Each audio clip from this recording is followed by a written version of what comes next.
Né en 2014 par la volonté de l'ambassadeur Ali Touré, représentant permanent de la Côte d'Ivoire, auprès des organisations internationales des produits de base, à Londres, Convergence 2020 se mue en Côte d'Ivoire Vision. Pour permettre un débat constructif autour de la Côte d'Ivoire. Telle est la quintessence du message délivré par le diplomate ivoirien devant la presse, le samedi 1er février dernier, à l'hôtel Mehève en Pic de Neuilly-sur-Seine. Rappelant l'état des lieux avant la création de Convergence 2020, le conférencier notera les crises successives qui ont plombé le développement du pays. Et les dissensions sociales qui en ont découlé avec notamment, le départ massif de plusieurs de nos concitoyens en exil, la méfiance, le repli identitaire, et, même, le désintérêt face à des questions touchant la grandeur et le prestige de la Côte d'Ivoire. Convergence 2020 a alors permis selon le diplomate de recoudre le tissu social par le dialogue. Ainsi en juillet 2015 s'est tenue une grande conférence internationale, à Paris qui a vu la participation d'acteurs de différentes obédiences régionales, politiques ou religieuses en vue de renouer le contact, mutualiser nos forces pour la construction de notre nation. Une initiative qui s'inscrit dans la vision nationale formulée par le président de la République à travers sa volonté de faire de la Côte d'Ivoire un pays émergent à l'horizon 2020. Cet acquis ne pourrait s'obtenir qu'avec les efforts et sacrifices de tous les Ivoiriens, insiste l'ambassadeur. Qui martelera ensuite que le développement a horreur du bruit.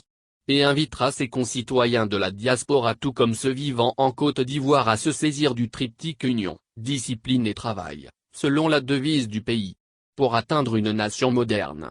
Alors pourquoi ce changement de nom, si les objectifs visés par Convergence 2020 ont été atteints? Pour l'ambassadeur Ali Touré, Côte d'Ivoire Vision s'inscrit dans la même dynamisme. Sauf que, cette fois-ci, notre plateforme veut prendre une part active dans le débat de notre société. D'autant plus que le président de la République Alassane Ouattara appelle à passer le flambeau à une nouvelle génération. Mais, interroge-t-il, sommes-nous suffisamment prêts à relever le défi? À la question du retour de l'ex-chef de l'État, Laurent Gbagbo et Charles Blé Goudé en Côte d'Ivoire, après leur acquittement par la Cour pénale internationale, le conférencier dans un discours dira son attachement au respect des institutions. Il souhaite attendre la fin de la procédure avant d'engager Côte d'Ivoire Vision. Tout en émettant le vœu qu'un pont se noue entre Laurent Gbagbo et son frère Alassane Ouattara. Ce dernier détenant les clés de la protection et des commodités afférentes à un éventuel retour de Laurent Gbagbo.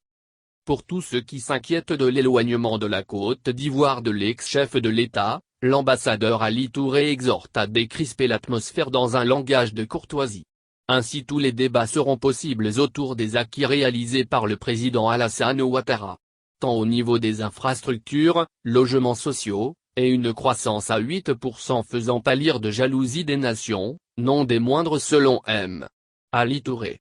À ce titre, Côte d'Ivoire Vision prévoit un colloque international sur le thème Alassane Ouattara, un homme, une vision.